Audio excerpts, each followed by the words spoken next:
বিসমিল্লাহির রহমানির রহিম। রাসূলুল্লাহ সাল্লাল্লাহু আলাইহি ওয়াসাল্লাম বলেছেন, আমি হাউজে কাউসারের পারে পানির ঝর্ণার ধারে তোমাদের আগেই পৌঁছে যাব। যে আমার কাছে আসবে তাকে পানি পান করানো হবে।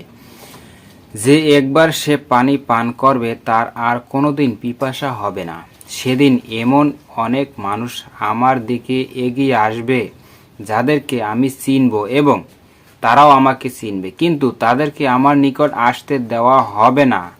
আমি বলবো, তারা তো আমার লোক, আসতে দাও। উত্তরে বলা হবে, আপনি জানেন না আপনার পরে তারা আপনার দ্বীনের কত নতুন কথা যোগ করেছে। অতঃপর আমি বলবো, দূর হোক, দূর হও এসব লোক যারা আমার পরে দ্বীনের বিকৃতি ঢুকিয়েছে। বুখারী ও মুসলিম।